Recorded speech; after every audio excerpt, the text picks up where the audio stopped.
I have seen the torch of freedom pass from hand to yearning hand, and the vision of our fathers spread hope throughout this land, as the dream some fought and died for in my heart becomes my own.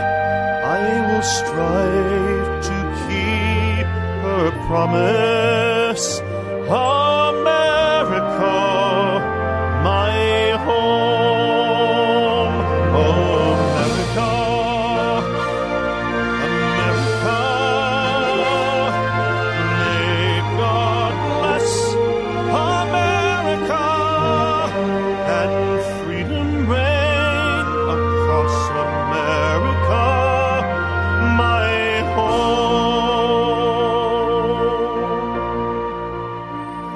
From the shorelines to the prairies, to the cities great and small, we have reaped the fruits of justice and liberty for all. So with deep appreciation for the blessings of freedom that we know in this wonderful land of ours, I'm Dr. George Simon, welcoming you to another edition of Character Matters. This is the program where we talk about what I consider to be the defining issue of our time, the character crisis that we face and that affects so many aspects of our lives, from our interpersonal relations, our family relations, our intimate relationships, our community affairs, our politics, our international affairs. Every single aspect of our lives is impacted by this character issue.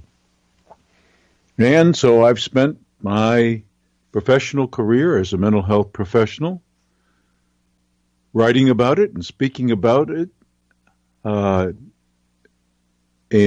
dealing with it firsthand in my clinical practice for over 30 years. And we talk about it on this program every weeknight, or excuse me, every Sunday evening at 7 p.m. Eastern Time here on UCY.tv. And we are live tonight. It's Palm Sunday for some of you. We are live tonight, Sunday, March 25th, 2018. We are live, and so I can take your calls. And if you have something you'd like to ask, a situation you'd like to discuss, a story you'd like to share, just a general topic of interest for anyone listening tonight, give us a call at 501-258-8326. That's 501-258-8326, and I'll be happy to take your call. Well, it's been another interesting week. And, you know, I'm going to get just a little political tonight. I don't usually do that, but I'm going to tonight because I participated in some activities this past weekend. And, you know, my heart aches for some of the tragedies that have occurred. You know, it was not that long ago, unfortunately, in Florida, at the Parkland High School, junior high school, where sadly 17 young people lost their lives in the very prime of their lives. long before they should have, long before they had a chance to realize their dreams, start their families, develop their careers. A real tragedy. And how this gets a little political for me is the argument about how we go about ending this madness. And I am staunchly independent. Some people would criticize and say that means I have no convictions, no ideological convictions. It's not true. I see legitimacy. I see some legitimacy to our arguments on both sides of the political spectrum, but I do not see anyone having a corner on the truth. Not at all. And I think that this divide between us that's growing every day is rooted actually in a character issue. I'll talk about that more later. And there are those individuals. There are those entities in the world who are eager to exploit our divisions and to increase them. In fact, we know for sure that one of the ways that individuals on foreign soil like to mess with our democracy is by stoking the divide with articles planted on social media designed to fuel the divide, make it wider. Because the more divided we are among ourselves, the less likely we are to succeed as a people and as a nation. And that would be a travesty, because this is still the last best hope for freedom. But as this theme song that you hear at the beginning of the program and at the end of the program attests to, its whole message is about the interdependence of freedom and character.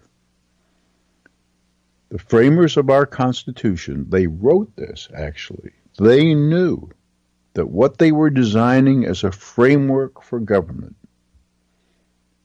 would be an abysmal failure in the absence of solid moral compasses in the character of its citizens. They knew this. The premise was simple.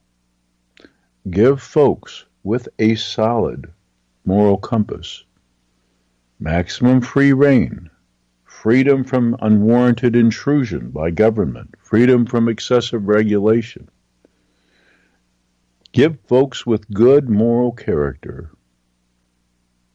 latitude, freedom, and they will do great things for themselves, and they will create wonderful opportunities for others in the process, and they will take care of one another in the process.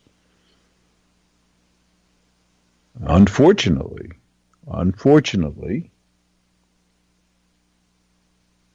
when character is not there, when there is not that solid internal moral compass, when it's not deeply internalized and it's not lived out, then there is the constant, the ever-present temptation to try and legislate morality.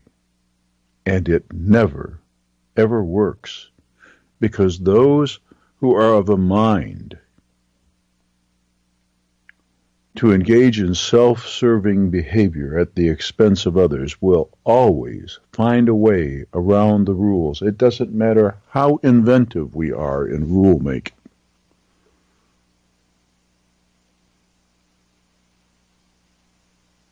And it truly breaks my heart to see how we get so caught up in our debates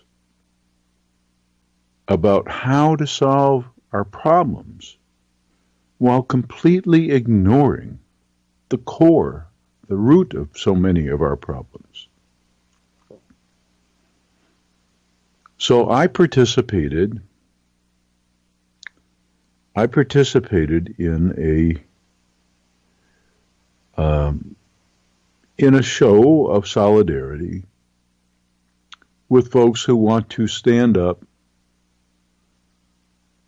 for these horrendous acts that seem to plague our innocent young folks. But I had reservations, deep reservations, because I am continuously worried about the assaults on our freedoms. Because they only affect decent people. Those folks with a mind to do evil things do not pay attention to all of the rules and restrictions that we try to impose. They only burden decent people.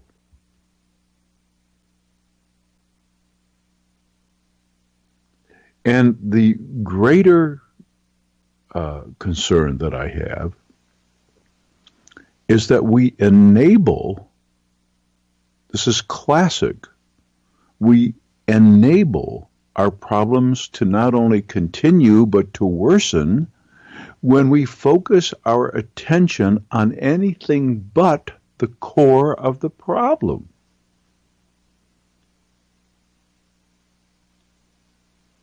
A case in point.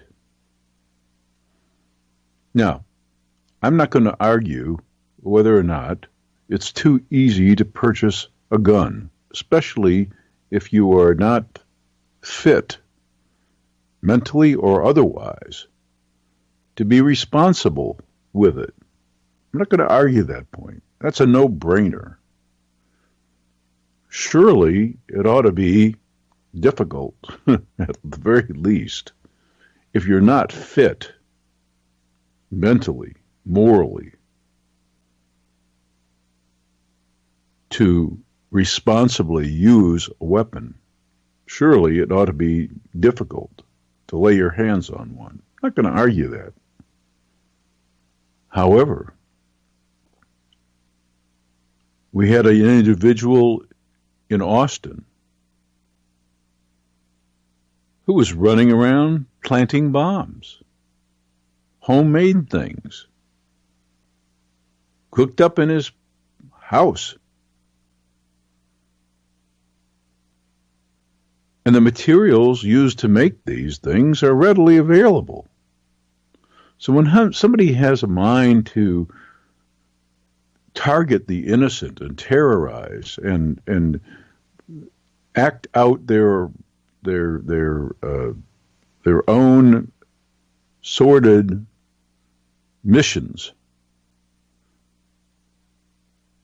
in some horrific way to express their anger or their rage, to punish the world for the way they think they've been mistreated, or whatever the motive is.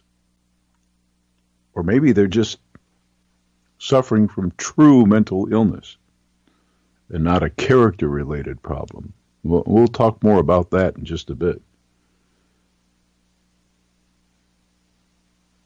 But that person provided evidence about what's at the root of the problem.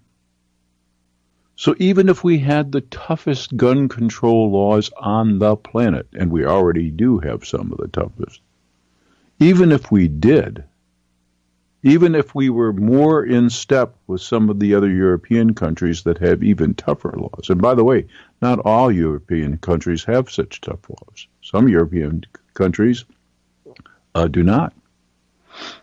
And they still have lower rates of homicides.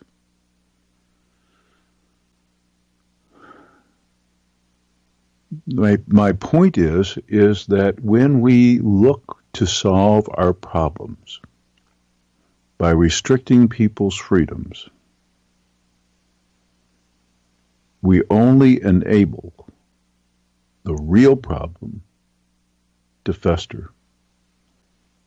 And the real problem is that we have individuals among us who are so poorly shaped in character that when they're hurt, or when they're angry, or they're rageful, or when they think they have a cause, or when they think they have identified an enemy, even in the innocent, that they have a right to unleash terror in some way, as a way of feeling better themselves, or feeling superior themselves, or feeling vindicated themselves.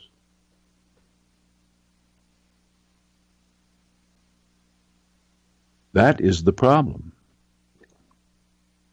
That we even have such folks with such poorly formed character among us. And the reason for that is that we don't make the most important thing our focus. Shaping the character of a human being is the most important task on earth. We are inherently social creatures. And, by the way, we are the only creatures on the planet that take so long to socialize. Most organisms very quickly out of the chute know what to do to survive and prosper and to get along with their own. It takes us many, many minutes, many, many hours, hundreds of thousands of hours every single day, 24 hours a day, 7 days a week, year after year after year, to learn what we need to learn about how to get along,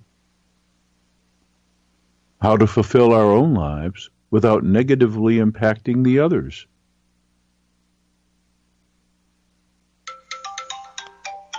I see we have a caller coming in. I'm going to take the call, and we'll... Hello, and welcome to Character Matters.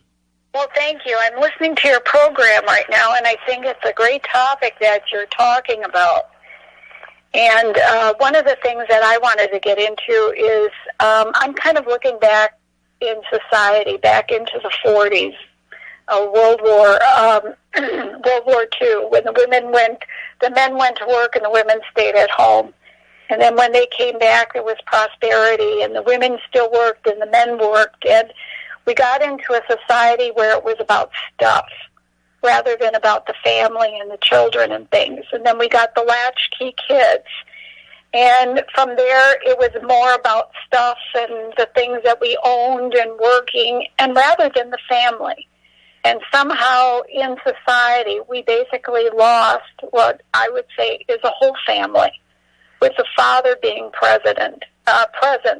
And we have so many families now that there isn't a father anymore. So these children have no one really to model after. And then we go into the school systems and expect them to teach our children, where the school systems basically have no ability to teach children. They Yes. don't learn. They don't learn what love is, what is compassion, what it feels like to be held, what it feels like to be touched, Right. to be cared about, to be listened to, and these kids are basically shut off, and we stick them in front of a TV, and I basically call it smut TV, that's full of violence and sex and whatever have you. And then we wonder why we have this on top of all the drugs that is pumped in legally and illegally into our society. Yeah, if you would hold on for just a minute, because I would like to hear more from you about this, but I wanted to just elaborate on one thing.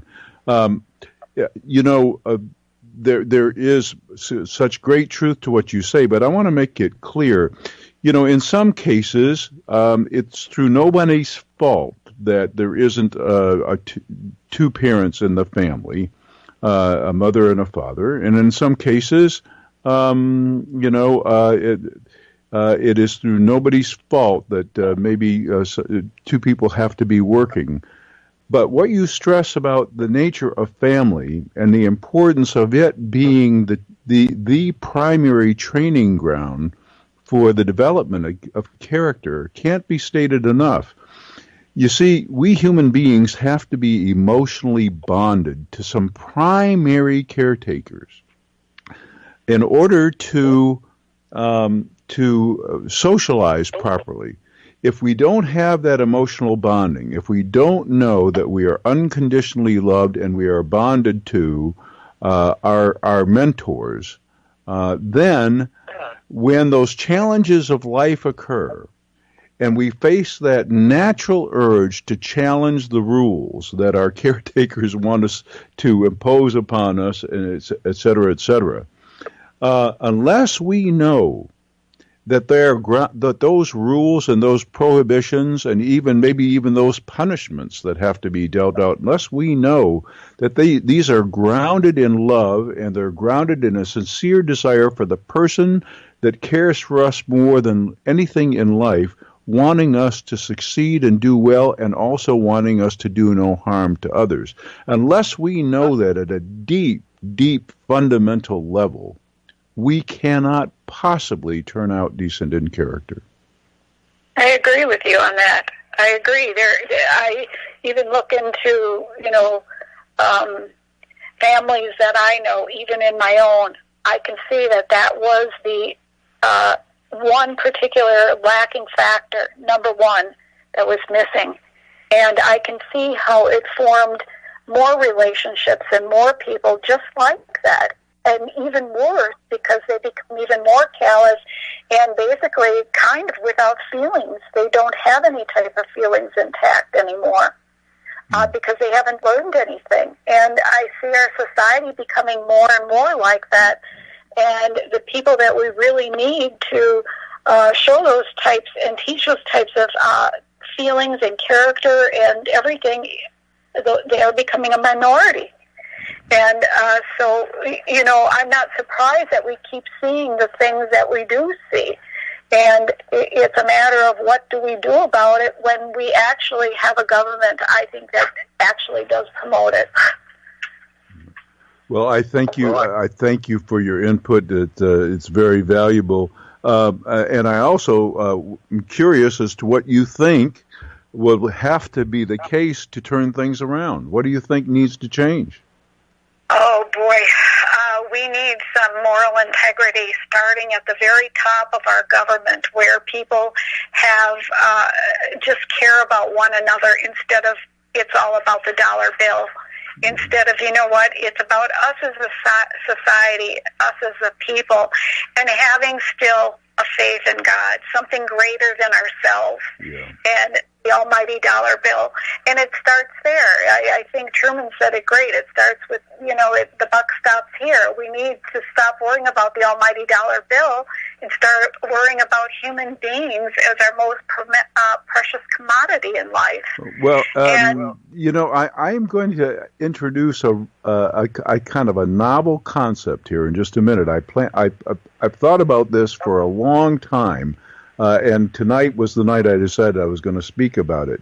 But you mentioned a really good point about what's happened at the upper levels of government. So I'm going to be introducing a kind of a novel concept here in just a minute. And I thank you for the call. So I hope you'll be listening. Okay? I sure will. Thank Thank you, Doctor. Thank you. And Bye-bye. goodbye.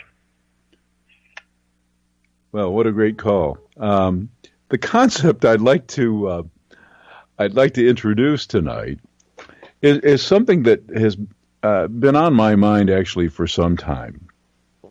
And that's the whole idea of representative government and the corruption that has become systemic within representative government. You know, this is a huge country. And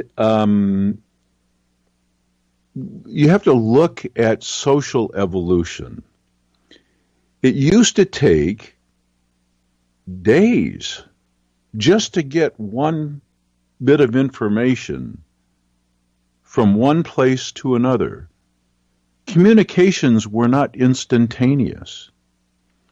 You know, long before radio, when the country was formed and when other countries were developing their own systems of government, you could not run a country. Basically, you certainly couldn't run a democracy where everybody had a say-so. By getting everybody together and getting a consensus, it was just logistically impossible. Absolutely impossible.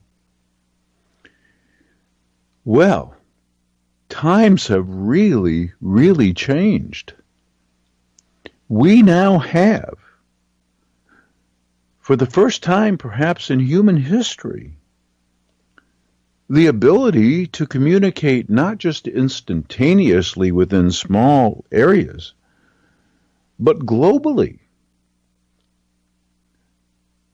We have this incredible ability to do this. And I think that we have actually outgrown the necessity of representative government. Now, you may think that this is just a really radical idea, but bear with me for just a minute.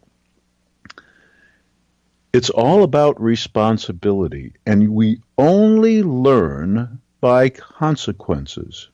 We make choices, and those choices have consequences.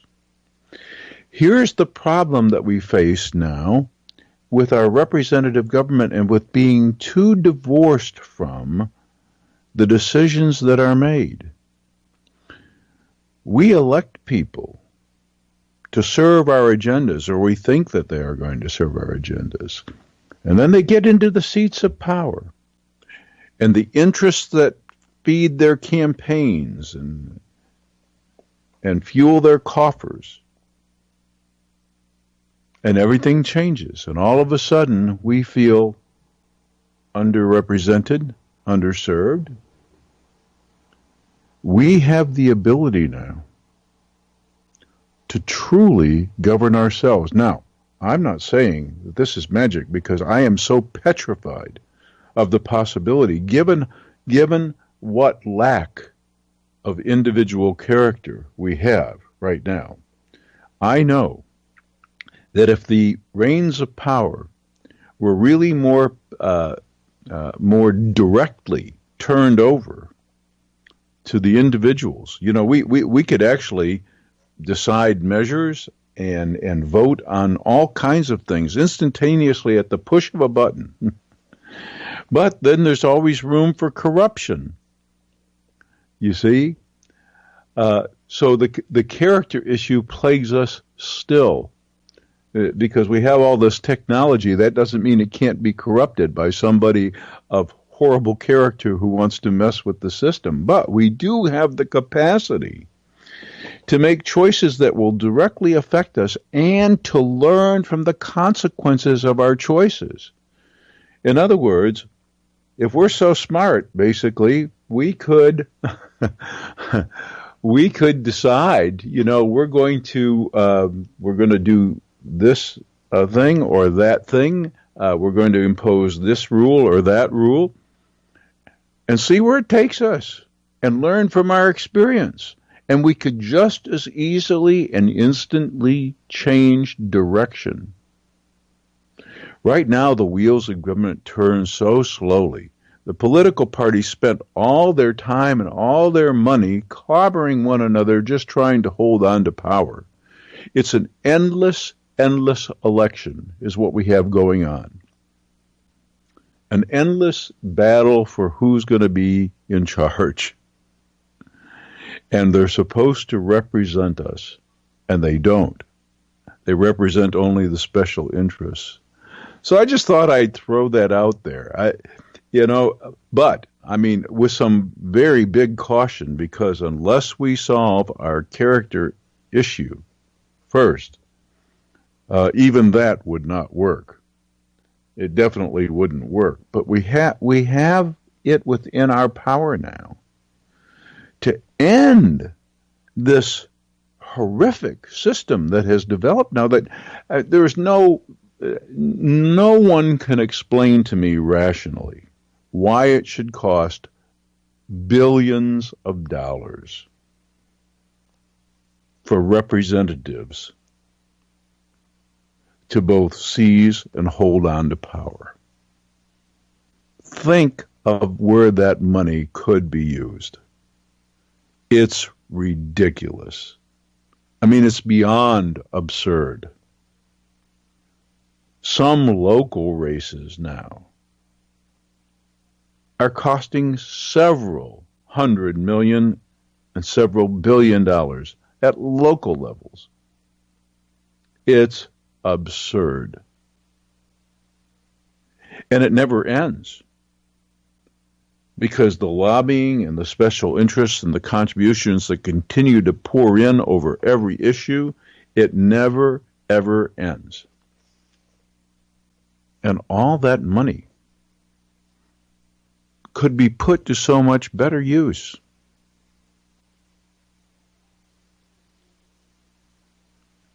We have let the character issue, we've let it go for so long, and it's cost us so much that it's going to take us a long time to dig out of this hole. The caller had a great point about the role that family system has in character formation. And I'm not here to say that everything was hunky-dory in the Leave It to Beaver age. That's not what I'm here to say. There were a lot of problems that were swept under the rug there too. But there is something to be said for families holding together,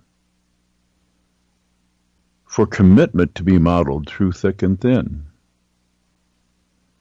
There's something to be said for the influence of different role models within the family system, provided that those role models have the character necessary to help shape young folks. And there are many situations in which single parents do a heroic, a truly heroic job of working and raising wonderful children. They are the true heroes through no fault of their own. Maybe they were abandoned by their relationship partner. Maybe it was through no fault of their own that they even gave birth.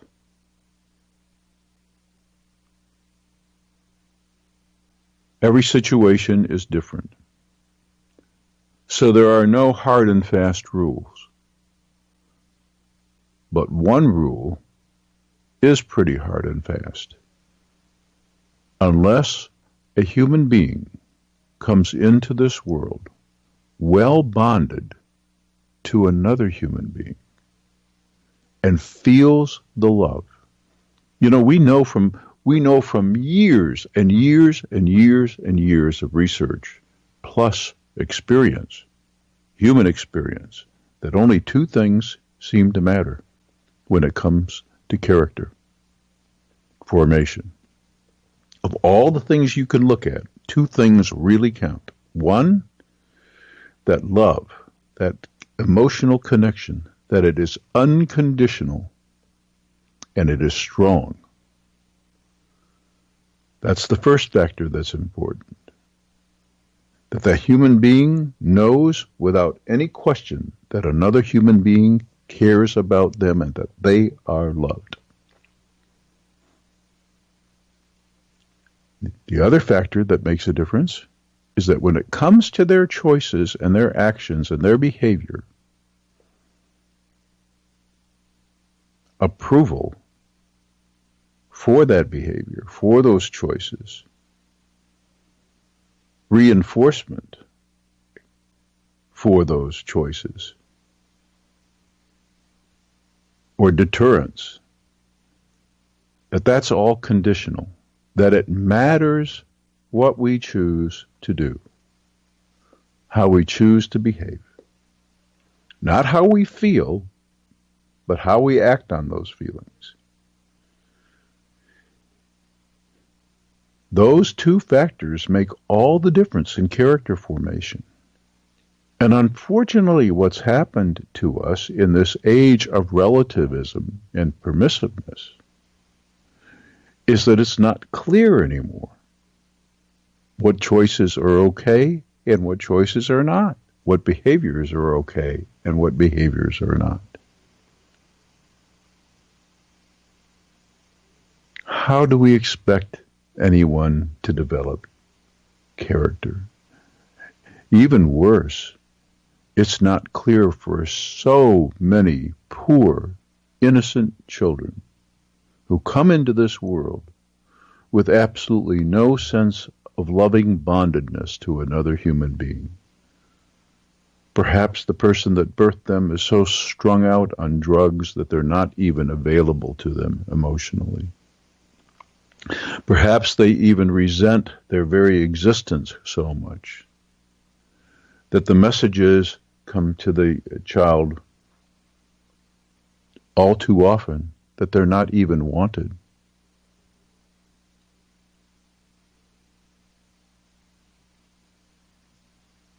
We cannot survive as a society. We cannot prosper as a society. We cannot be great again as a society until we resolve our character-related problems. It's just that simple. And it's just that urgent, too. I know I've said this many times before. Alexis de Tocqueville is often quoted as saying this. It turns out that if you check the historical record, he never actually said this, but there's truth in the quote attributed to him, that America is great because it is good, and when it ceases being good, it will cease to be great. Well, there's truth in that saying, whether he said it or not.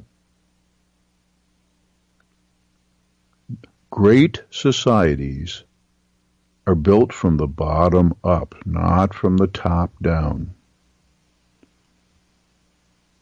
They're built from the bottom up. The sentiment you hear in the song that opens and closes this program, and I want to talk about that too in a little bit, because we're coming into the season where performances of this song will be requested all across the country, and nothing warms my heart more than that, because I like the sentiment to be carried far and wide, and I'm hoping this year turns out to be a banner year for performances. But we'll talk about that more in just a bit. But my point about the sentiment in the piece is that it's up to each individual to live out in practice the ideals upon which we were founded. And when we do that,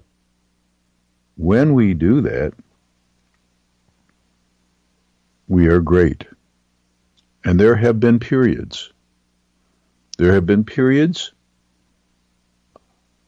of relative greatness and periods of relative shame. You know, the caller mentioned, the 40s and the 50s. Well, some things were better. Some things were a lot worse. If you were a person of color, for example, you didn't see much character. You didn't see much decency of character coming from your neighbors, especially in certain parts of the country where bigotry, prejudice, and discrimination were systematized. So it wasn't all good back in the good old days. But there have been periods of relative greatness. And what distinguishes those periods of relative greatness from our periods of relative shame is when we're truer to our ideals, to our best ideals, and we live them out.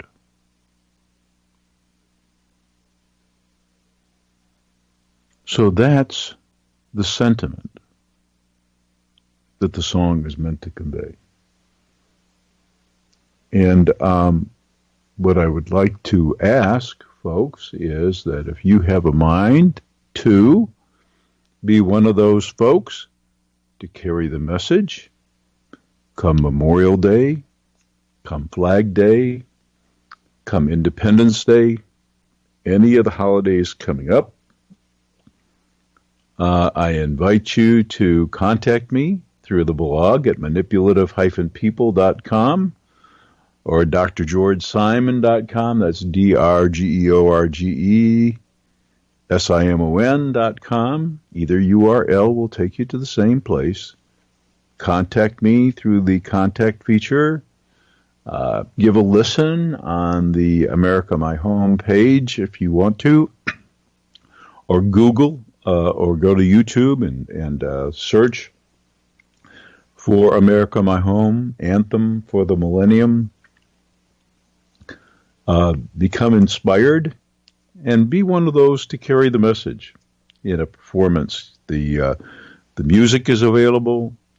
The backing orchestral and vocal tracks are available, either on MP3 download or on CD. And you can be one of those folks carrying the message. Love to have you be one of those folks. Warms my heart. Just another way to help inspire folks to do what we can to restore the decency and the greatness of America. It's not that I make this point in the blurb for the song. Our greatness has never resided. It's never, ever resided in our military might, which is unmatched in the world, or our economic power, which is unmatched. That's not where our greatness lies. It's where too many people put stock. Our greatness has always lied in those periods of greatness in the character of our people who lived out the best ideals of this country in their daily lives. It starts from the bottom up.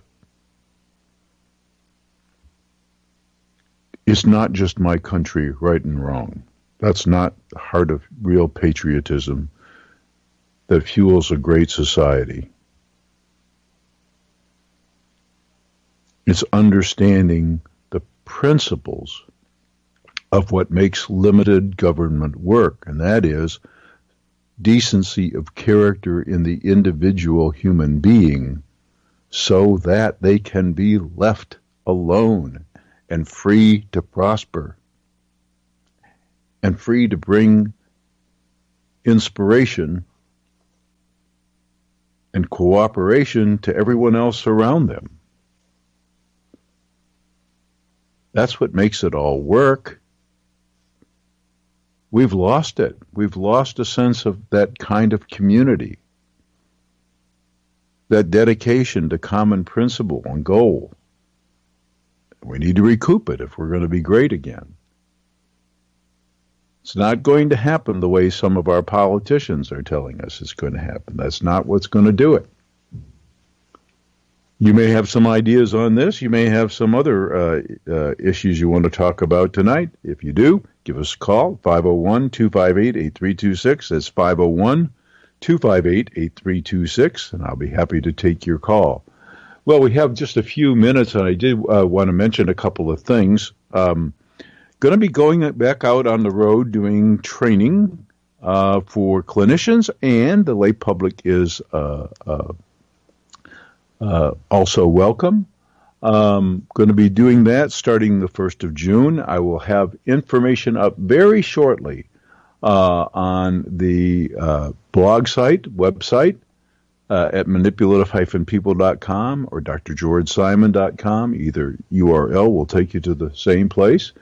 And so please go and get the information if you have a mind to attend one of the workshops this year, sponsored by PESI. They're the largest, and they have taken over from what was Vine Education, VYNE, and before that, Cross Country Education. And I'm happy to say that we are going to be in the in the Philadelphia metropolitan area first, and then in the Dallas metro area second in June. Those are the first two venues. We'll be in large markets only this year. It's going to be my last year of workshops. I need to get off the road, and I need to get another book out that I've been promising to get out for forever now. So this will be the last year for workshops, but you'll find information posted on the blog. I also encourage you to go to the blog just to read the timely articles and to avail yourself of the discussion. There are hundreds of articles that talk about all the issues that we talk about here on this program and many, many more, especially on how to deal with those situations that we all find ourselves in these days, dealing with not only manipulative characters, not just narcissists or people with sociopathic tendencies or whatever the case may be, but all kinds of disturbed characters that you encounter in your life and that make your life miserable and that are toxic to your relationships. And information on what we need to do to promote character growth.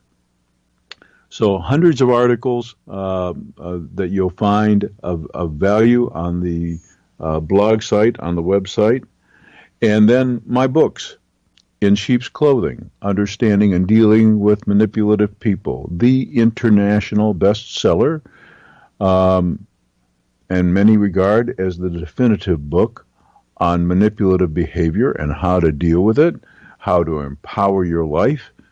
And then my book, Character Disturbance, The Phenomenon of Our Age, explaining this character problem, this character crisis, and all the types of disturbed characters that you're likely to encounter, how to really understand them, how to deal with them, and especially what to look for in the way of the right kind of help to make things better. So many people have written me over the years and complained about what we call therapy-induced trauma, that trauma that results from when you go to try and get some help and you end up feeling even worse for the effort because not only did things not get better, but they got worse, or maybe the person who you were hoping would see some light and change some ways was so skilled at the art of manipulation, so skilled at the art of positive impression management,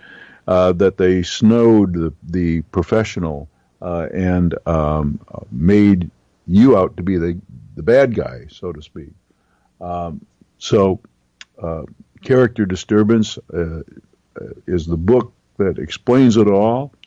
And then my book, The Judas Syndrome, written specifically for the Christian faith community, about how genuine faith can truly transform a life. And then my book, How Did We End Up Here, co-authored with Dr. Kathy Armistead, that addresses how individuals who've entered toxic relationships, how they probably got there, what they can do to avoid a similar pitfall in the future, how to recover and heal, move on, and how to survive and prosper in this character-disordered world of ours. So all of these books are available on Amazon. They're all bestsellers. I hope that you will help to keep them that way. And I also wanted to take some time today to say how much I appreciate this radio audience. You know,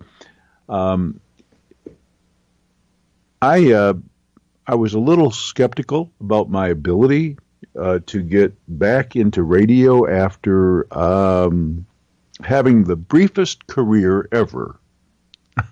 I'm going to give you some information here you may not know. When I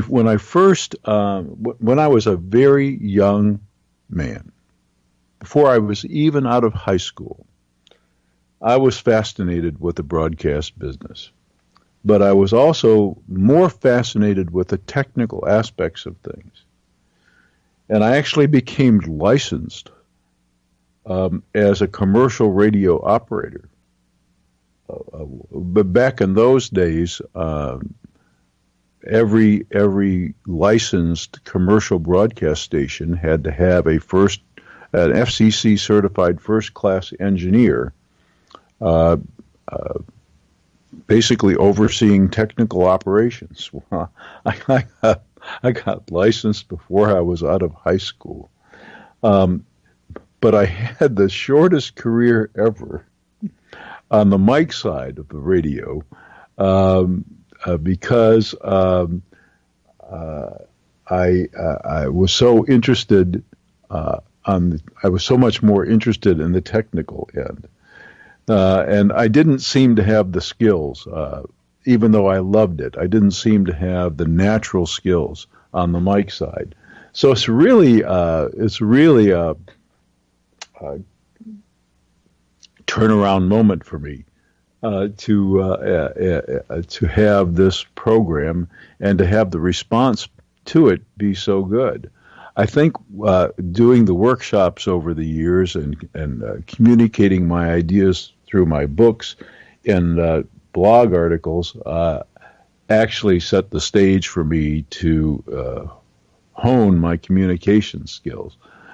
And so what's happened here on this program has really edified me greatly. Our audience here on Character Matters is one of the strongest audience, if not the strongest audiences on UCY.TV, and I couldn't be happier. So I really appreciate you, and I really appreciate you spreading the word, just as I appreciate you spreading the word about my books and the blog. Frankly, when my books hit the press, there was never any big fanfare, never any big promotion. My first book, when it was first released, the first version of it, In Sheep's Clothing, was published independently. And it was only through word of mouth and its ranking, its steadily climbing ranking on Amazon. As a matter of fact, when Amazon was fledgling and In Sheep's Clothing was a newbie, we shot up into the top ranks that got all kinds of talk show producers and whatnot interested in the book, and that was all word of mouth. It was all the hundreds of reviews, 5-star reviews, and sales were all generated by word of mouth. And that's the best advertising there is. It's one person telling another. So I can't tell you how much I appreciate you, and I appreciate your support of this program. I appreciate you helping me to carry a message that I think is so important for our time. If ever there was a time in our history where the character issue was so important, it's now, when we can have individuals who are so poorly shaped in character, who have so few internal controls, and who are so self-centered and so entitled that they feel perfectly entitled to act out their rage or their frustration in ways that cost many innocent lives, just so that they can gain some sense of relief or justify themselves or feel powerful or whatever their crazy motivation is. When we can have so many folks of such ill-shaped character reap such terror, cause such terror, we are reaping the results, the harvest of the erosion of character in our country, and we are creating the most shameful legacy that we have seen in modern times. And if we're going to survive, if we're going to prosper as a country, if we're truly going to be great again, we need to turn that around big time. And where it starts is with character. And where that starts, as our caller earlier mentioned, is in those crucial formative relationships in a stable home environment where the training is hour after hour, day after day, year after year, in a strong, loving, bonded relationship where all of the important lessons are learned and all of the important consequences are imposed. All of the right decisions are rewarded, and all of the wrong ones are negatively consequented, so that we shape individuals of the kind of character we provide them with. I've said this many times, we provide them with that kind of psychological immune system that allows them to handle the slings and arrows of life and respond to those slings and arrows in a positive, growth-enhancing way without doing damage. And so I'll be speaking more about character matters in the coming weeks, and I invite you to tune in every Sunday evening at 7 p.m. Eastern Daylight Time, and join the discussion by calling in, and check out the blog at manipulative-people.com or drgeorgesimon.com. That's drgeorgesimon.com, and my books, In Sheep's Clothing, Character Disturbance, The Judas Syndrome. And as we lead out with the song, remember where our greatness really lies. In character.